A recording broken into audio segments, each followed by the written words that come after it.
The attic had always been Daniel's least favorite place in the house. It smelled of dust and insulation, the kind of space that seemed frozen in time. On that autumn evening, with the rain ticking softly against the roof, he had gone up only to find an old set of camping gear. Instead, he found something else, something that should have remained buried. He dragged a wooden chest from behind a pile of boxes, the kind that looked handmade, with hinges rusted and corners softened from decades of use. It wasn't labeled, but Daniel assumed it belonged to Claire's family, tucked away and forgotten after they moved into the house years ago. He wiped the dust off the lid with his sleeve, coughing as particles filled the dim air. Inside, he expected random odds and ends, holiday decorations, maybe outdated clothes. What he found instead stopped him cold. Photo albums, wrapped in brittle paper, stacked neatly as though someone had placed them there with care. He pulled one free, its leather cover cracked and peeling, and opened it cautiously. Black and white photographs filled the pages, children in faded dresses, men in stiff suits, women smiling stiffly at picnics and weddings. Claire had never spoken much about her childhood. She said her parents died young and that most of her early years were a blur. He hadn't pressed. Everyone had their secrets, and he had respected hers. But now, flipping through these albums, he felt like a trespasser wandering through corridors she had locked away. He turned another page. There, in the center, was a baby's photograph. The sepia tones were faint, the edges curled, but the face, round cheeks, bright eyes, a tuft of dark hair, was instantly recognizable. It was Claire. Younger than he had ever imagined her, barely old enough to sit upright, staring at the camera with innocent confusion. Daniel smiled at first, a warmth touching his chest. It was a beautiful photograph, tender in a way that made him wish she had shared it with him. But then his eyes caught the writing beneath it. Faded ink, written in a hand he didn't recognize. The words seemed to throb under the weak beam of the attic bulb, property of Dr. Halloway. Daniel blinked. He read it again, uncertain if the dim light was playing tricks. But no, the words were there, etched in old ink, unmistakable. Property. The word chilled him. Who would write that beneath a baby's photo? And why a doctor's name? His fingers trembled as he traced the letters, though he quickly pulled his hand back as if the ink might burn him. The caption transformed the image from something sweet into something grotesque. The baby in the picture, his wife, no longer looked innocent. She looked claimed. The attic seemed to grow darker, heavier. Daniel shut the album quickly, his breath shallow, his palms damp with sweat. He told himself there had to be an explanation. Maybe it was some family joke, a silly nickname. Maybe Halloway was a family friend, a neighbor, someone who doted on Claire as a child. But even as the rationalizations formed, he knew none of them fit.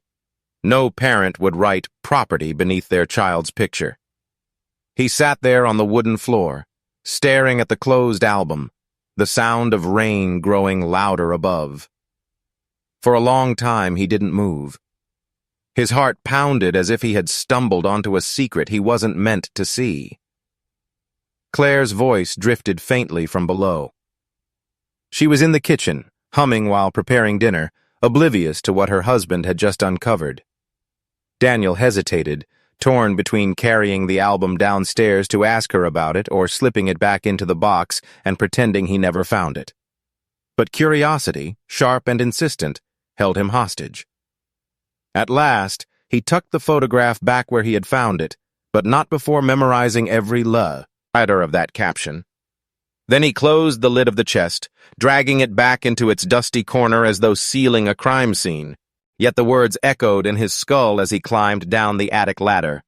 Property of Dr. Halloway. He couldn't shake the feeling that his life, so ordinary only hours ago, had just shifted into something he no longer understood. And when he entered the kitchen, where Claire looked up with her usual warm smile, Daniel knew he would never see her the same way again. Dinner smelled of rosemary and garlic, the kind of comforting aroma Daniel normally loved. Tonight, though, it turned his stomach. He sat across from Claire, watching her with a quiet intensity she didn't seem to notice at first. She talked casually about her day at work, the office politics, the new project she was managing. Her hands moved gracefully as she spoke, her eyes lighting up in moments of enthusiasm. To Daniel, those hands were the same ones in the photograph. Tiny, curled around nothing, claimed by words he couldn't erase from his mind. He nodded absently, pushing his food around his plate. Every few seconds, his gaze flicked to her face, searching for something, though he didn't know what. A flicker of guilt? A shadow of recognition if he mentioned Dr. Halloway? He said nothing, but the silence between her sentences stretched longer than usual. Claire tilted her head, narrowing her eyes slightly. "You're quiet tonight." Daniel forced a smile. "Just tired. Long day." It wasn't entirely a lie, but she studied him longer, as though weighing the truth of his words. For a moment he thought she might press further, but then she gave a small shrug and returned to her meal. The rest of dinner passed in uneven conversation, Daniel asking questions he hardly listened to the answers of.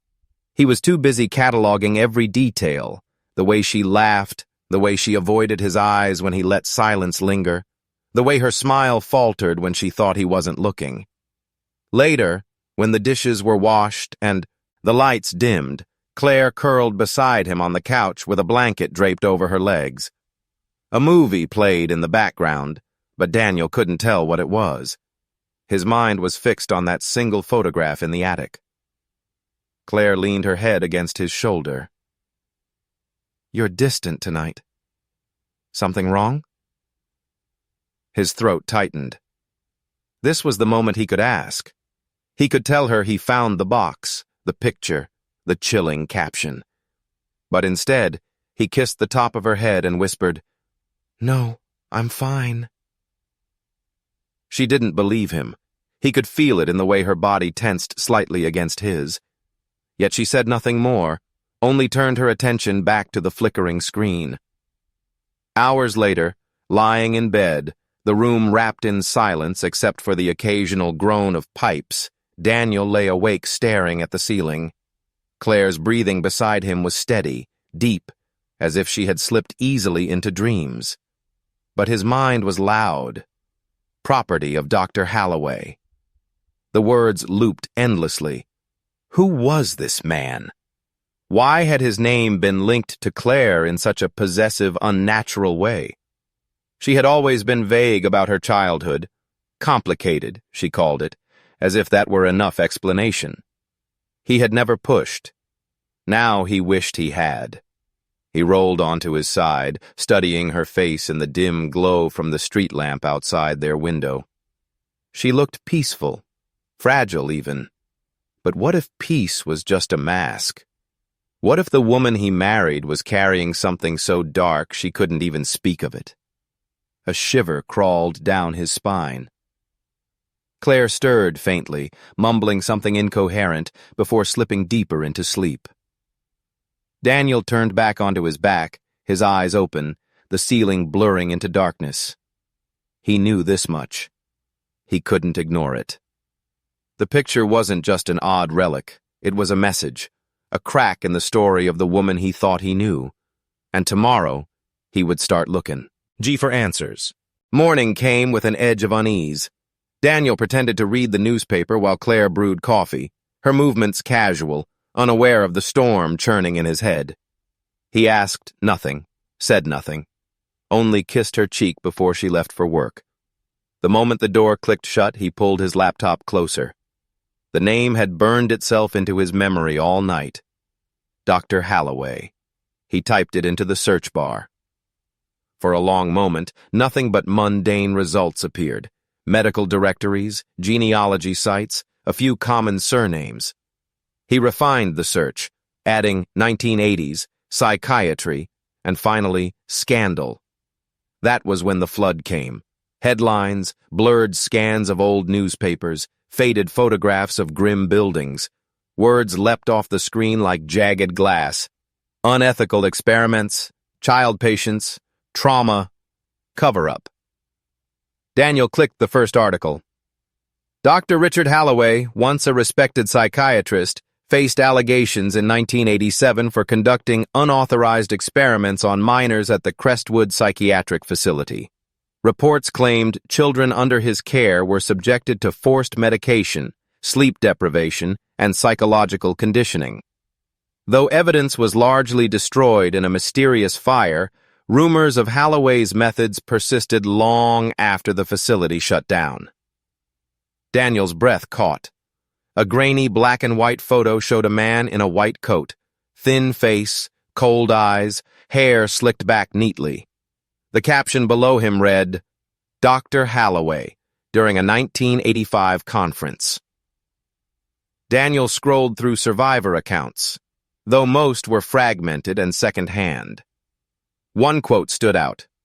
"We weren't patients. We were experiments. Numbers, not names." His stomach turned. Numbers. Property. The echo was undeniable.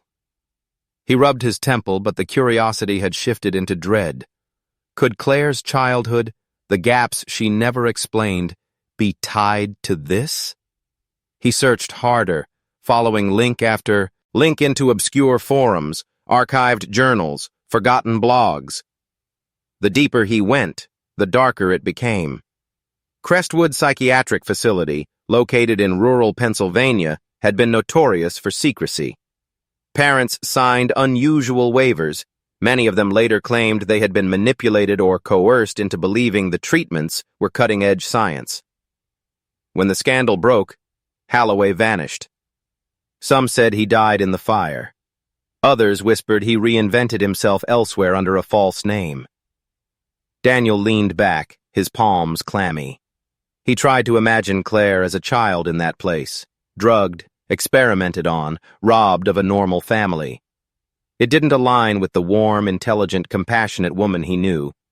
Yet the caption under that photograph refused to let him dismiss it. He searched specifically for children survivors, and a PDF surfaced, an old investigative report. As he scanned through, his heart lurched. The report listed possible child subjects, identified only by numbers. Subject 8, female, unknown. Subject 9, male, adopted. Subject 12, female. The rest of the entry was redacted, a black bar where answers should have been, but female, subject 12. The number seared into his brain. Daniel closed the laptop and pressed his fists to his eyes, the edges of panic tightening his chest. It could be coincidence. It had to be. But coincidences didn't come with captions written beneath baby photos. For hours, the house was silent, broken only by the occasional tick of the clock. When Claire's car finally pulled into the driveway, Daniel jumped as though caught doing something forbidden. He slammed the laptop shut, hiding his fear behind a forced calm. Claire entered with her usual soft smile. "Hey, how was your day?" Daniel's throat went dry. His eyes flicked to her, her hair loosened from work, her bag slipping from her shoulder, and he felt a strange divide. One part of him ached to hold her, to keep her safe. The other part recoiled, terrified of what truths she might carry. "Fine," he said quickly. "Just long." She kissed him lightly, but he hardly registered it. Behind his eyes, the face of Dr. Halloway loomed, cold and ghost-like. Daniel knew he couldn't keep silent much longer. The truth was clawing to get out. Tomorrow he would have to ask her. Daniel waited until after dinner. He had spent the entire day turning over words in his mind, rehearsing sentences, discarding them, then starting again. By the time Claire set her wine glass on the table and leaned back with a soft sigh, he knew he couldn't delay.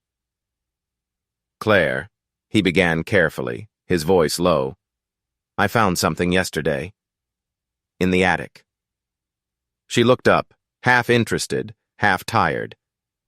The attic? Don't tell me you were digging through all that junk. I wasn't digging, he said quickly. I was moving things around, and I came across a box, old photo albums. The moment the words left his mouth, something flickered across her face. Not surprise, something sharper. A pause, a subtle tightening of her jaw. He reached into his pocket and slid the photograph onto the table. Claire's baby picture, the one that had kept him awake for nights. Her eyes landed on it. Her hand froze halfway to her glass. For several seconds, she didn't breathe, didn't blink. The silence grew thick, pressing between them. Daniel's chest tightened. I saw the writing underneath. His voice cracked slightly. Claire, why would it say, property of Dr. Halloway? Her face drained of color. She snatched the photo, holding it as though it might shatter. Her lips parted, but no words came. Claire, he pressed gently. She shook her head, eyes darting away. It's nothing. Honestly, Daniel, it's just probably some old family joke. My parents had a weird sense of humor. The explanation was thin, fragile, and she knew it. Property? Daniel's voice sharpened. That's not a joke. That's not something any parent would write. Tell me the truth. She fought. Nally looked at him, and what he saw in her eyes wasn't irritation or anger. It was terror. Pure, raw fear, the kind that tightens the body like a cornered animal. I don't want to talk about it, she whispered. That's not good enough, he said, though guilt flared immediately at the hardness in his tone. He softened, reaching for her hand. Claire, please. I love you. But this is scaring me. You need to explain. Her hand trembled in his, cold and rigid. She pulled it back slowly, tucking it into her lap as though she couldn't bear the touch. It doesn't matter, she said finally, voice flat, distant. It's the past. It has nothing to do with us. Daniel wanted to believe her. He wanted to let the conversation end there, to bury the image deep and pretend it was meaningless. But the hollow look in her eyes betrayed her words. She wasn't dismissing it because it was harmless. She was dismissing it because the truth was unbearable. You're hiding something, he said quietly. She stood suddenly, the chair scraping against the floor. I'm going to bed. Claire. Please, Daniel. Her voice broke on the last word. Drop it. Then she was gone, footsteps fading down the hall, the bedroom door shutting with a soft finality. Daniel sat alone at the table, staring at the empty space where she had been. His stomach churned. The photograph lay forgotten near his hand, its edges curling slightly under the pressure of his grip. Every instinct screamed at him. She was terrified because the truth was dangerous, and if she wouldn't tell him, he would have to find out himself. The silence of the house pressed in on him, heavy and suffocating. Daniel exhaled shakily and whispered to no one. Who are you, Claire? Sleep never came. Daniel lay awake long after Claire shut the bedroom door, staring at the ceiling and hearing her muffled sobs through the wall. By dawn, his decision was made. If she wouldn't tell him the truth, he would find it himself. Claire left for work with her usual distracted kiss, unaware of his plan. Within an hour, Daniel was on the road, a thermos of coffee in the passenger seat, and the photograph tucked inside his jacket like contraband. The drive to her hometown was 3 hours of gray skies and endless farmland. His mind churned the whole way. He thought of Claire's frozen face when she saw the photo, the terror in her eyes, the silence that followed. He had never seen her like that before. When he arrived, the town looked smaller than he expected, just a scatter of old houses, a diner, a shuttered factory that had probably been the main source of jobs once. He parked near the diner and asked a waitress about the neighborhood where the Andersons, Claire's maiden family name, had lived. The waitress gave him directions reluctantly, as if the name itself carried weight. The house was gone. Where it should have stood was a blackened patch of ground, long since overtaken by weeds. The charred remains of a foundation lingered like a scar. Daniel stood at the edge of it, imagining Claire as a child, running through a yard that no longer existed. A neighbor across the street, a thin woman with sharp eyes, watched him. When he approached, she folded her arms. "You're not from around here." "No," Daniel admitted. I'm Claire's husband, Claire Anderson." The woman's eyes narrowed. Then she gave a low, humorless laugh. "Claire. Well, that explains why you're standing here." "What do you mean?" The woman hesitated, glancing at the empty lot as though speaking too loud might summon ghosts. "That house burned down when she was a girl, middle of the night. Whole place went up like kindling." Daniel's chest tightened.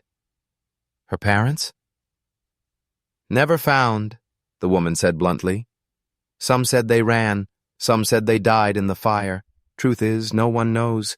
Claire was pulled out by a neighbor, but after that..." She trailed off, shaking her head. "She was different. Quiet, skittish. People whispered she was sent away for a while to some place in the city. Came back years later with foster parents. Never spoke of what happened."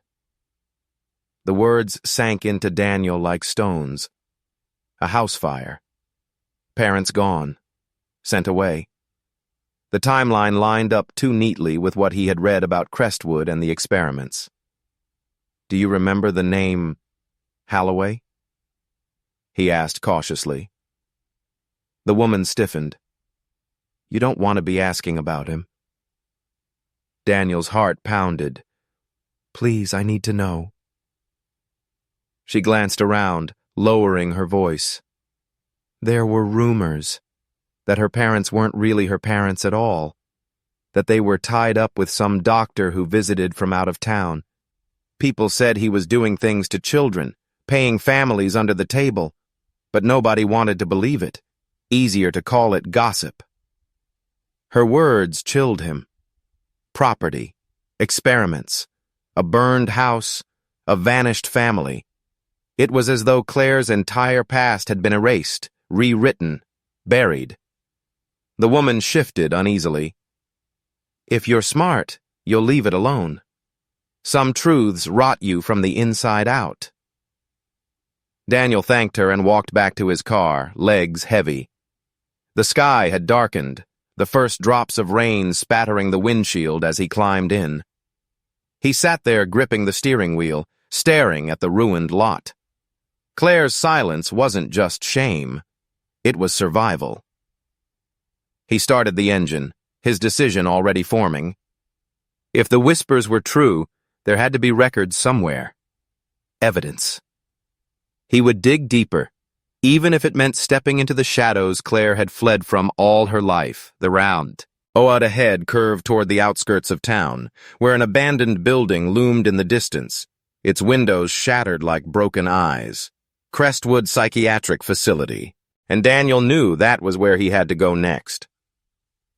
The road narrowed as Daniel drove toward the looming structure. The abandoned psychiatric facility rose against the gray sky like a monument to neglect. Crestwood. Even from a distance, the place radiated a kind of sickness, its windows shattered, its brick walls streaked with black mildew. Daniel parked along the cracked pavement, his tires crunching over glass. The rain had slowed to a drizzle, dripping steadily from the rusted gutters. He sat for a moment, gripping the wheel, forcing himself to breathe. Part of him wanted to turn back, to go home, pretend this was all a mistake. But another part, stronger, hungrier, pushed him forward. He stepped inside through a door that hung crooked on one hinge. The smell of mold and decay hit instantly. Wallpaper peeled in strips, and the floor creaked beneath his shoes.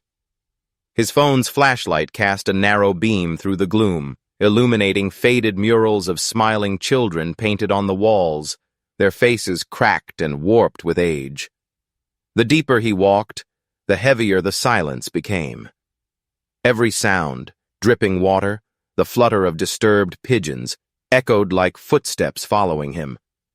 He found the main ward first. Rusted bed frames lined the walls, mattresses gutted and collapsed. Names were scratched into the paint, sometimes alongside numbers. 8, 9, 12. Daniel froze. That number again. His pulse hammered as he followed the corridor toward what looked like an office wing. The door to the records room was splintered but still intact enough to push open. Inside, cabinets lined the walls, drawers half open, their contents spilled across the floor. Yellowed files, broken binders, Polaroid photographs scattered like confetti from another life. Daniel knelt, his hands shaking as he sifted through the mess. Most of the papers were water-damaged, ink smeared into nothing. But here and there, fragments remained. Clinical notes, cold and detached, describing subjects rather than patients. Phrases jumped out at him. Behavioral conditioning, drug trial, observation period extended. His throat tightened as he picked up a stack of photographs bound with a paperclip. Each image showed a child, expressionless, standing against a blank wall, wearing a tag around their neck with a number scrawled on it. Subject 7, Subject 8, Subject 9, and then Subject 12. Daniel's breath caught. The photo was faded, but the child's face was unmistakable. Round cheeks, wide eyes, hair falling messily across her forehead. Younger than in the baby picture, but older now, perhaps 6 or 7. It was Claire. He held the photograph as though it might shatter, his stomach twisting with disbelief. All the whispers, the rumors, the caption beneath the baby picture, none of it had been exaggeration. She hadn't just been connected to Halloway. She had been one of his experiments. The file attached to the photo was thin, but legible enough to read. Subject 12, female. Responsive to conditioning. Exhibits resilience under prolonged isolation. Further study recommended. Daniel clenched his teeth, bile rising in his throat. Further study. She had been a little girl, and they had written about her as if she were a specimen in a jar. His hands shook as he shoved the file into his jacket. He didn't know why, fear of losing it, or fear of being caught with it in this haunted place. A sound echoed down the hallway, a sharp clang, metal against metal. Daniel's heart lurched. He switched off his flashlight instantly, crouching low. The silence stretched again, but the sound had been real. Someone else was here, or something was shifting in the rotting building. Minutes crawled by before he dared move again. He slipped out of the office, clutching the evidence tight, and hurried back through the ward. Every step felt watched. Every shadow felt alive. When he finally burst through the crooked door into the damp air outside, he sucked in a lungful of relief. His clothes were damp, his skin clammy, but his resolve had hardened. He had proof now. Proof that Claire wasn't just hiding a painful past, she was hiding a nightmare. And when he faced her again, she would have no choice but to answer. The drive back from Crestwood was a blur. Daniel's knuckles whitened on the steering wheel. The file pressed against the passenger seat like a live charge he dared not touch.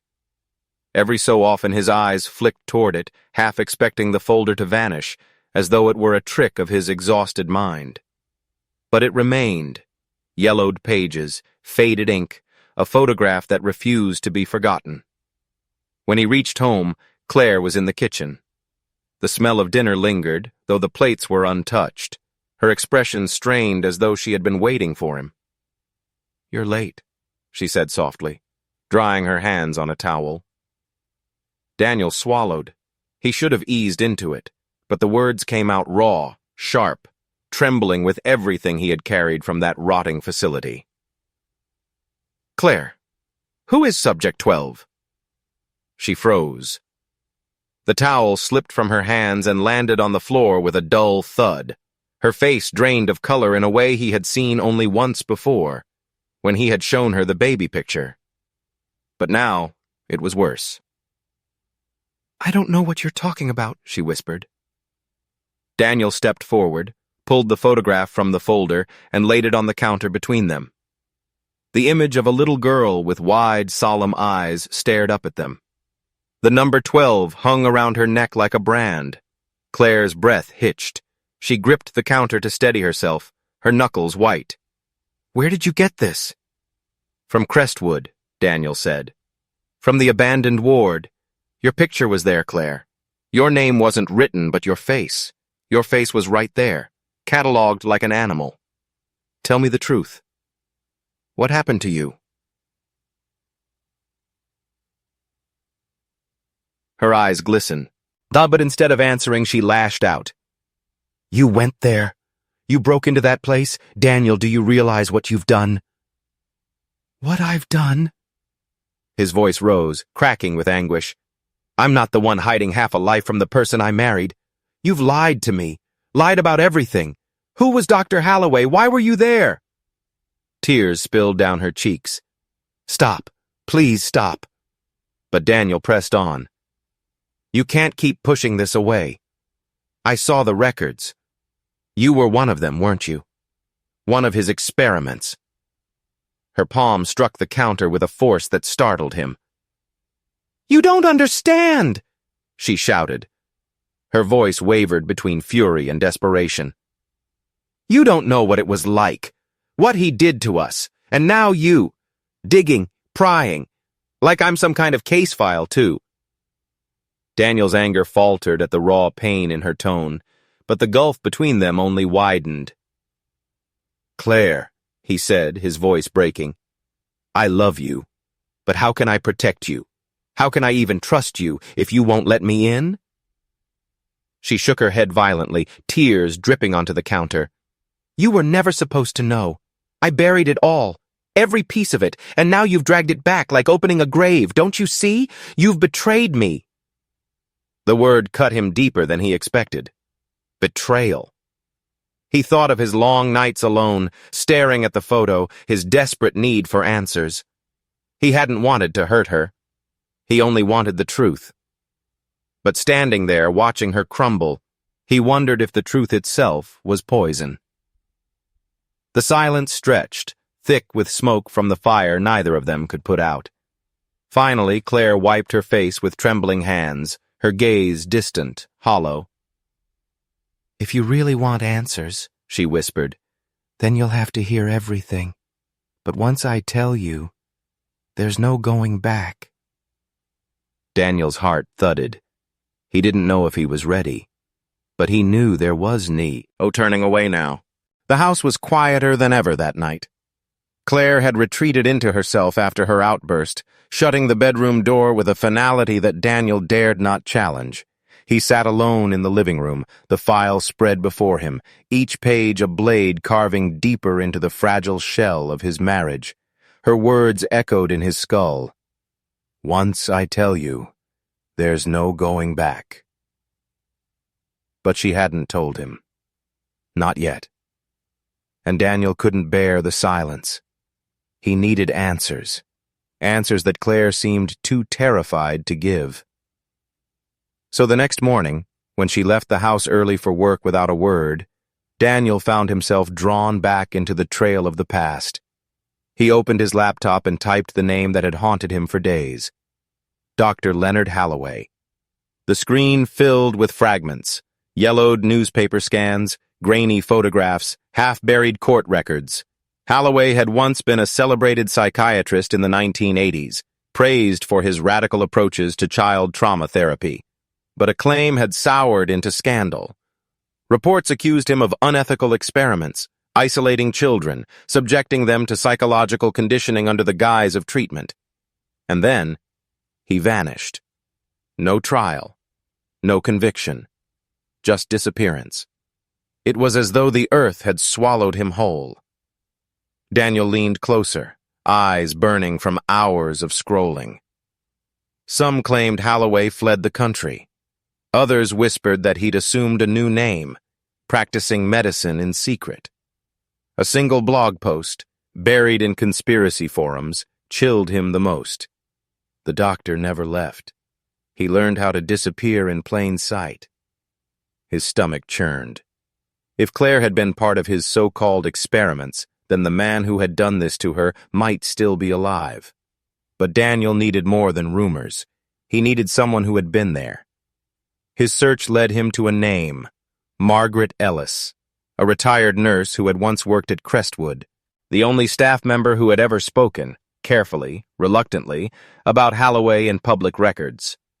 Daniel tracked her to a modest suburban address on the edge of town. The house sagged under the weight of years, lace curtains drawn tight, a wind chime clinking faintly in the breeze. He knocked, heart pounding.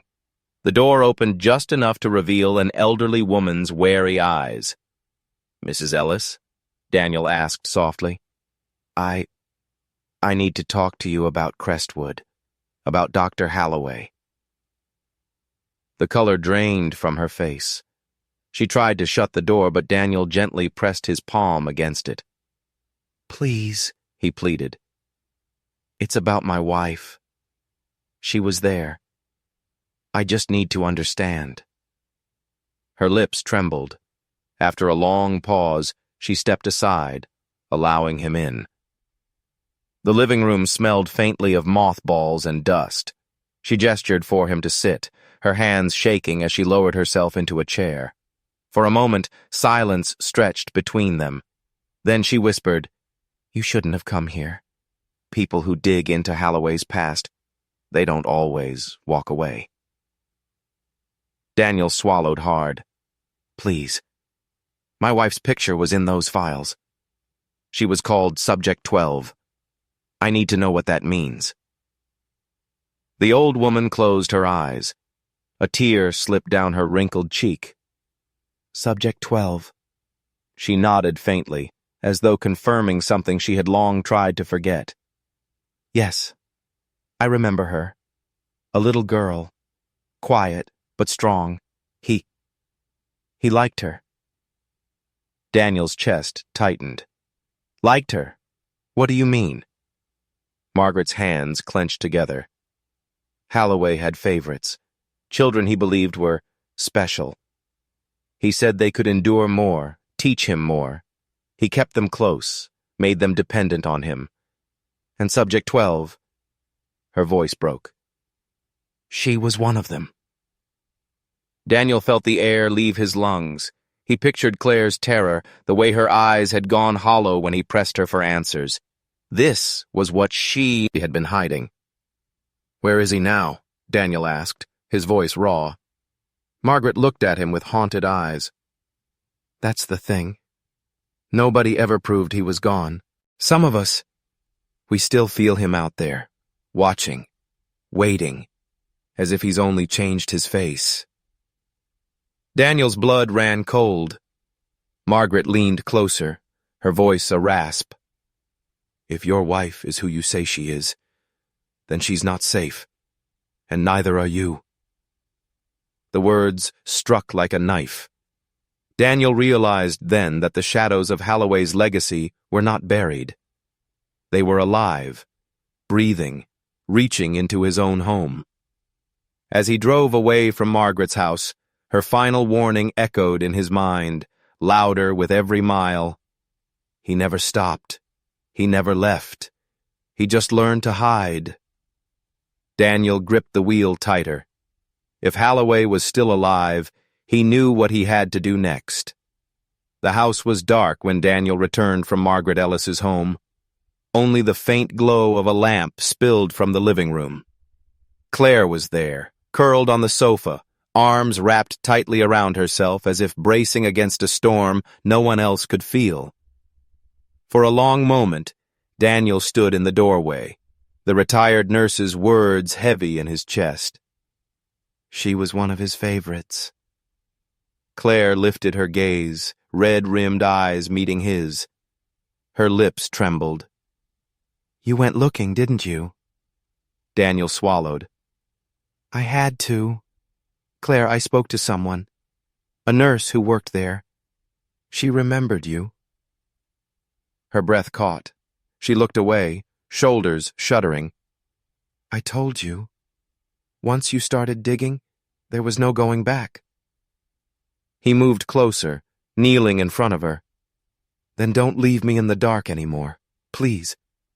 Whatever it is, whatever he did, I can't help you unless you tell me." Claire pressed her fists against her eyes, stifling sobs that shook her whole frame. When she spoke, her voice was barely audible. "I wasn't raised by my parents, Daniel. Not really. They were gone long before the fire. It was Halloway. He raised me." The words pierced through him like glass. Claire let out a broken laugh, sharp, bitter. "That photo you found, the one with the caption, it wasn't a joke. Property of Dr. Halloway. That's what I was. His property." Daniel's throat tightened.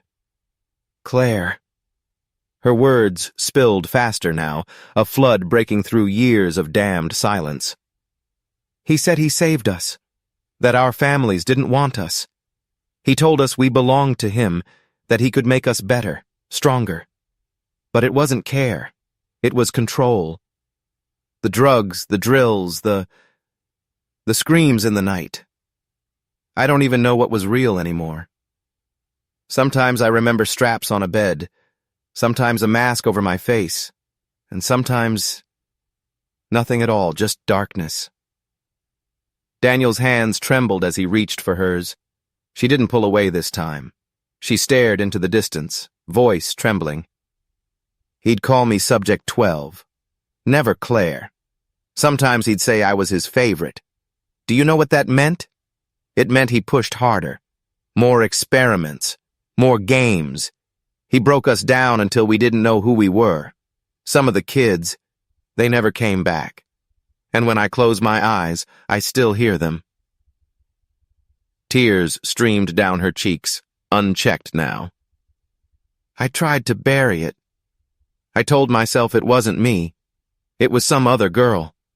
That if I just built a life, fell in love, moved far away, I could be free.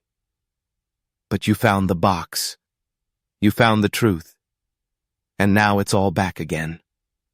Daniel pulled her into his arms, holding her as if his embrace could shield her from the shadows of her past. She clung to him desperately, sobbing into his chest. "I'm so sorry," she whispered. "I should have told you. But how could I? How do you tell the person you love that you're broken? That you belonged to a monster?" Daniel kissed her hair, his own tears burning. "You don't belong to him, Claire. Not anymore. You belong to yourself. To us. He can't have you."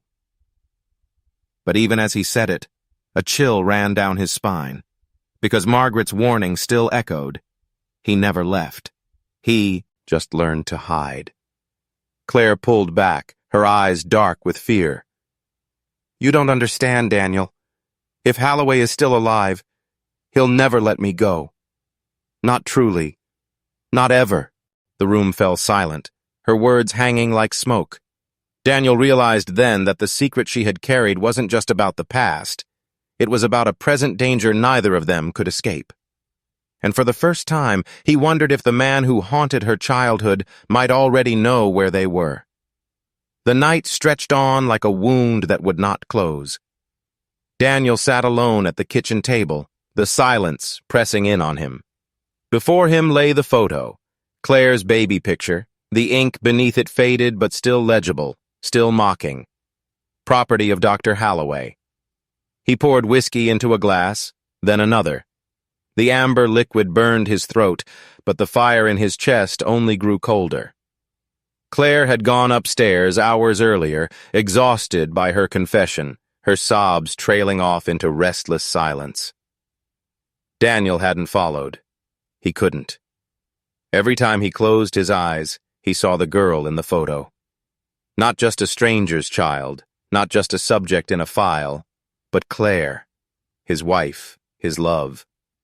He imagined her small hands clenching in fear, her eyes staring at shadows he could never erase. And he imagined Halloway's voice, smooth, commanding, branding her as his own. Daniel slammed the glass down on the table. It cracked, a jagged line splintering through it. His pulse thundered in his ears. He thought of Margaret Ellis's warning. He never left. He just learned to hide. What if Halloway was still out there, waiting, watching? What if every moment with Claire had been borrowed time? The idea twisted inside him like a knife. His chest ached, each breath heavier than the last. He reached for the photo again, tracing the faded letters with trembling fingers. "Property," he whispered bitterly. "Not anymore. Not her. Not mine either. Nothing belongs to me anymore." His reflection stared back from the glossy surface, hollow-eyed, broken. Daniel poured another drink. The room tilted as he lifted it, and the shadows on the walls seemed to lean closer, as though listening. His heart pounded, erratic, every beat a warning bell he tried to drown with whiskey. Memories flashed. The first time he met Claire, the way her laughter lit up a dim bar, the warmth of her hand slipping into his. Their wedding day, the promises they made. All of it cracked now, splintered by the revelation that he had never truly known her. "Why couldn't you just tell me?" he muttered, his voice slurring. "Why did you make me find it?" But even as he asked, he knew the answer. Shame. Fear. A past so grotesque it could only survive in silence. The clock ticked past midnight. His vision blurred, his chest tightening with each ragged breath. He pressed a hand against it, but the pressure only grew sharper, heavier. The edges of the room darkened, closing in. He tried to stand, the chair scraping violently against the floor, but his legs buckled beneath him. He collapsed back against the table, sending the glass shattering to the ground. The photo fluttered down with it, landing face up on the cold tiles. Claire's infant eyes stared back at him, wide and innocent, forever marked. Daniel's own eyes closed. The last thought that flickered through him was not of Halloway, not of betrayal, but of Claire's voice, trembling as she confessed, "I belong to him." And then, darkness. The morning light crept into the kitchen, soft and indifferent. Claire descended the stairs slowly, her head aching from a sleepless night. She had rehearsed the words she might say to Daniel, how she might beg him not to leave her after all she revealed. But as she entered the kitchen, the air turned cold. The smell of spilled whiskey lingered.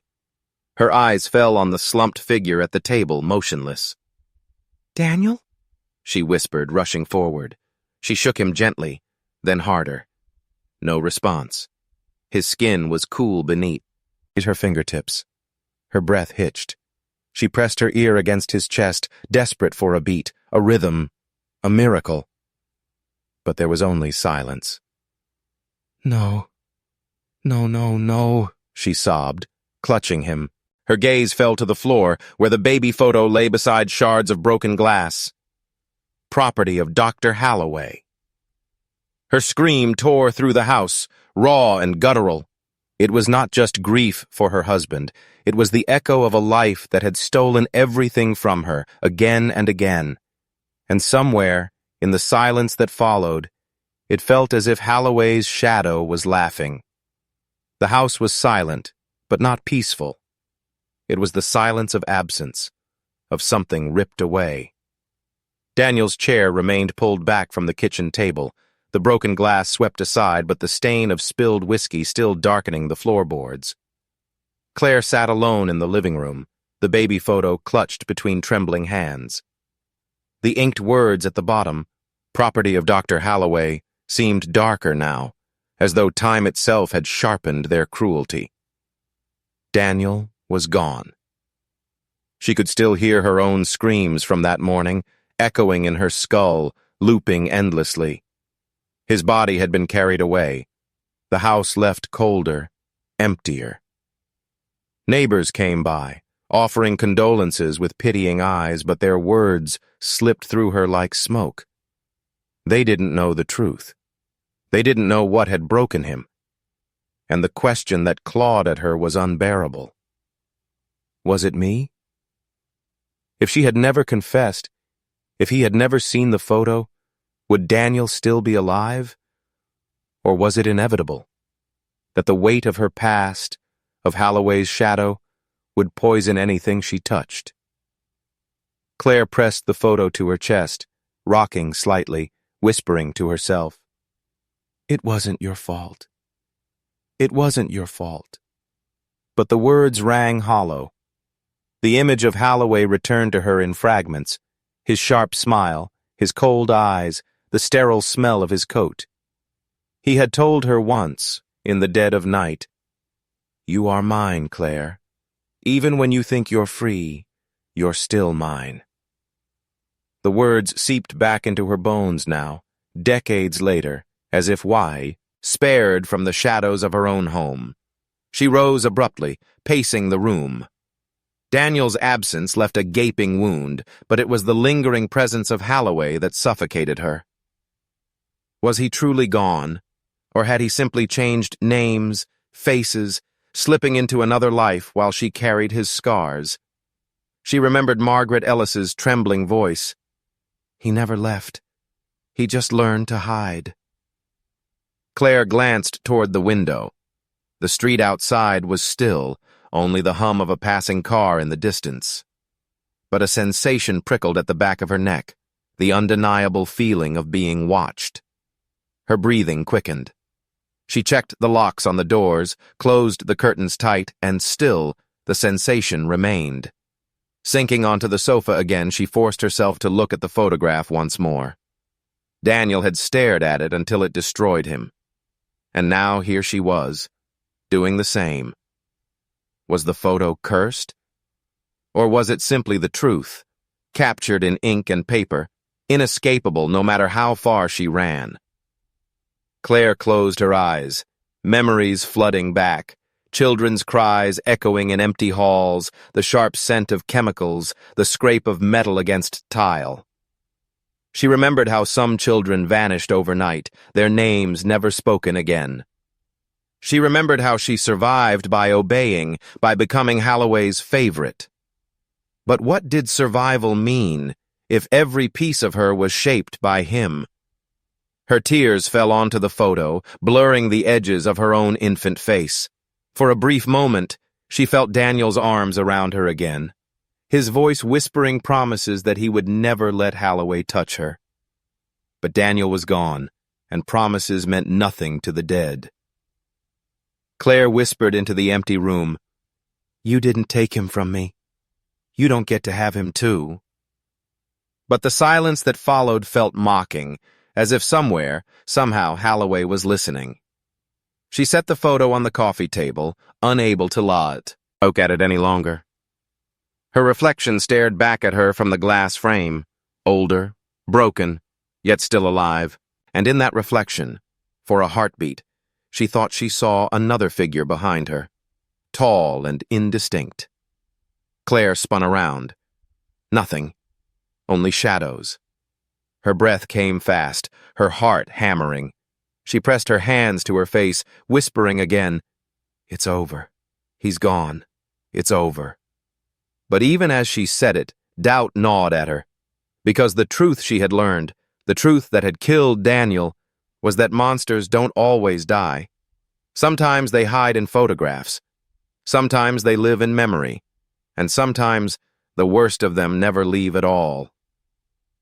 The photo lay on the table between her and the darkened room, its caption waiting, unchanging. Property of Dr. Halloway. Claire stared at it until her vision blurred. She knew sleep wouldn't come tonight. Maybe not ever again. And in the silence of the house, the question lingered, unanswered, eternal. Was Halloway watching still?